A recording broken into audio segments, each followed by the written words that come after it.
In 1943, big battles happened near Stalingrad in Russia during World War II. The German army, once seen as unbeatable, was having a tough time.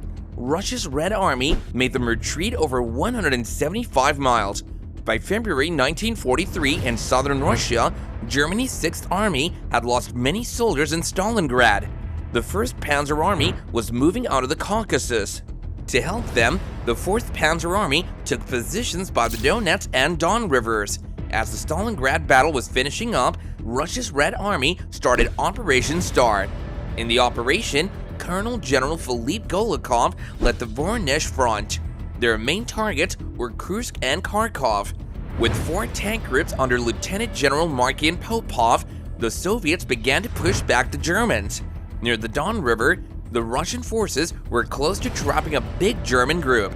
This group was even larger than the one they beat at Stalingrad. Field Marshal Erich von Manstein was in charge of the German side, and he was in a tight spot. Even though Hitler said to keep Kharkov, the Germans had to leave it. The Red Army took over Kharkov again on 16th February. This made Hitler upset. He went to the front lines to see things for himself and to talk to von Manstein.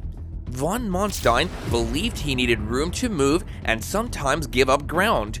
He told Hitler that attacking Kharkov right away wouldn't work. However, he thought he could attack the side of the Soviet forces with his 5 panzer groups, then he could try to get Kharkov back later. When the Red Army neared Army Group South's main base, Hitler put von Manstein in charge. Hitler wanted Kharkov fast, but von Manstein waited. He didn't want a direct fight. He planned to hit the Soviets from the side. His plan?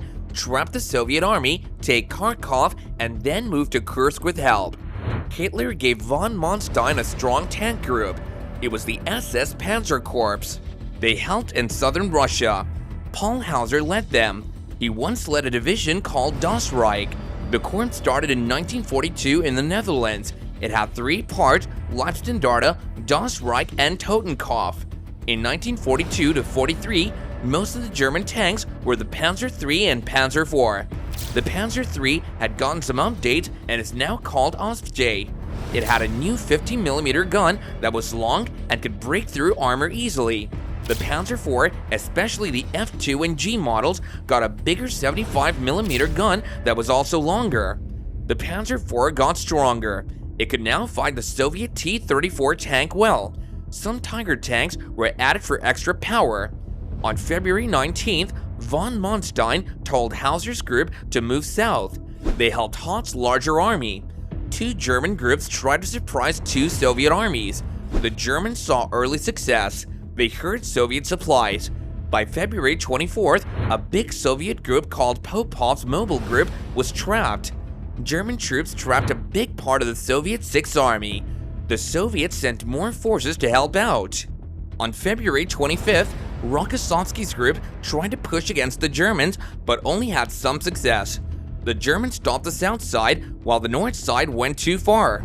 On March 3rd, a Soviet tank group faced big losses from German planes and had to pull back.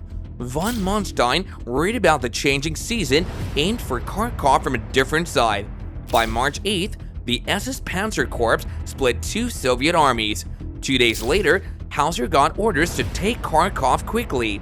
Hauser led the SS Panzer Corps to attack Kharkov from the south and west on March 11th, despite von Manstein and Hoth's initial wishes for him to encircle the city first.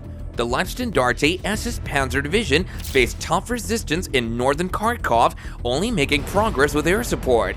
Meanwhile, the Das Reich SS Panzer Division attacked the city's western side, breaking through an anti-tank trench. Late at night, Hoth told Hauser to pull back. They moved east of the city.